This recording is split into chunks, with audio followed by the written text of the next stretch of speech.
It's a fascinating life. I wake up early to start working on my startup. It gives me pleasure and sense of contentment that I never felt at my corporate job. But building a startup is both challenging and exciting.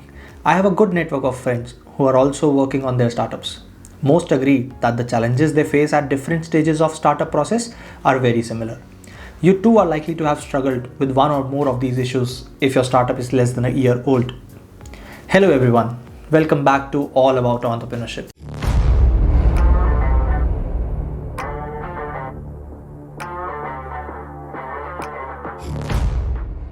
In today's video, I'll cover the most important aspect of entrepreneurship. When you are on an entrepreneurial journey, you will definitely face some struggles, difficulties, hurdles, etc. Today, I'll share a little part of my struggles that I faced when I started a startup and the struggles I face as an entrepreneur. So let's get started then. First struggle that I would like to share is getting along with the co-founder. It's an age-old entrepreneurial dilemma, how to deal with co-founders conflict. If you are a founder, chances you are familiar with these types of dilemmas, or it's just a matter of time until you experience one. Because new ventures are often a labor of love, it's understandable that entrepreneurs become emotionally attached to them.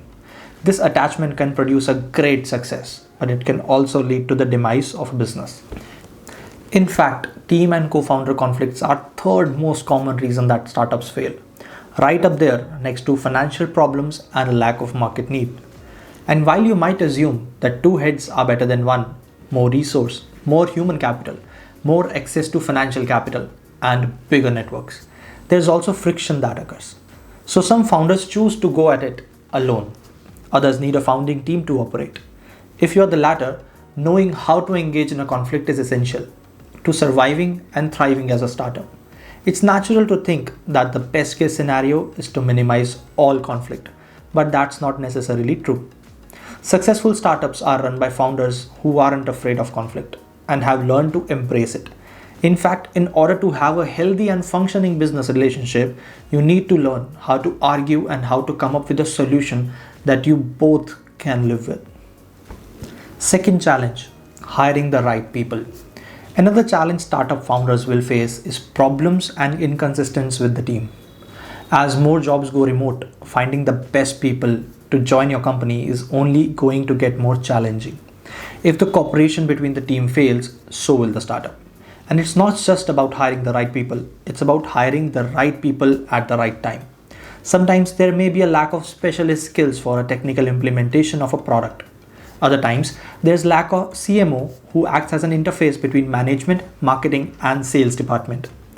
Take the time to find the right candidate at the right time for your startups and be aware of hiring a team that will work well together. Either way, the risks are real.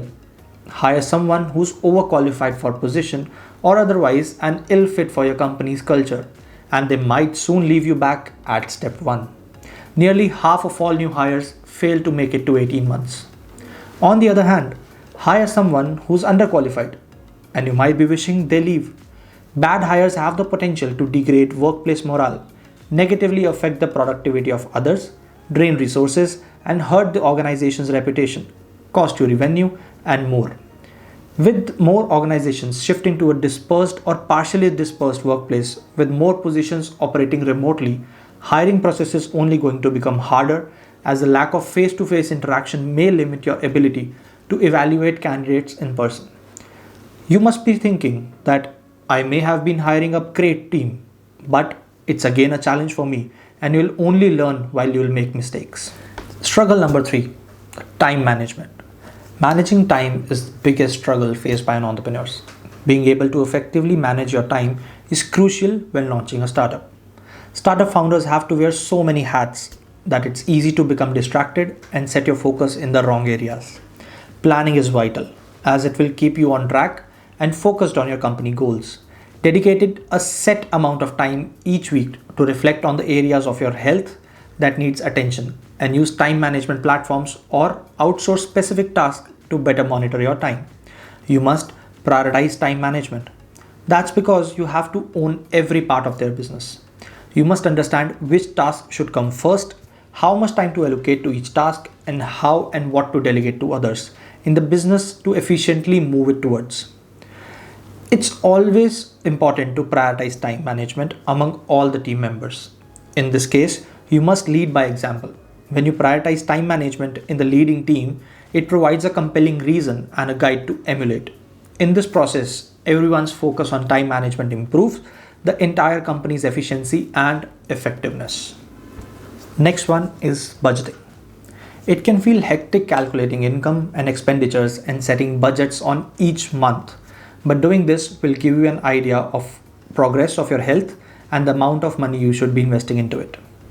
To ease the pressure, write down all payments made from employee payments, the cost of equipment purchased in a certain month, company bills, and so on, and set a target for your each month. At the end of the month, see if you have managed to reach this goal. If you find monthly budget is over your expectation, check the areas where you have miscalculated and considered testing cheaper alternatives. Even though cash flow is fine, it seems you never have enough in your budget to market your company to full potential.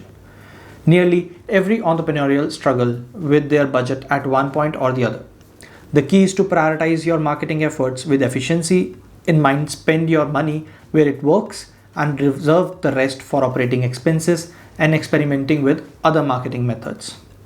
Keep a close eye on your money too. There may be areas you can skim to free up more funds.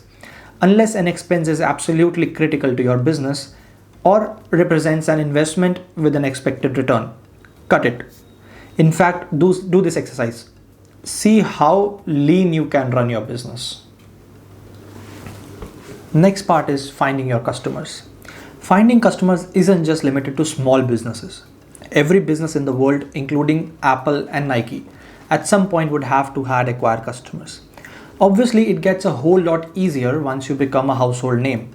If you haven't heard about Apple or Nike or bought one pair of their product at some point in life, then I don't know where you have been living. For a business to be a success, you can't just sit back and wait for the customers to roll in. You have to target them with a content and tell them all about your business. This is especially important when you are just starting out, as you won't have an existing customer base to fall back on.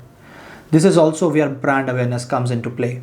But we are discussing this later in the blog, so let's focus on finding your customers first.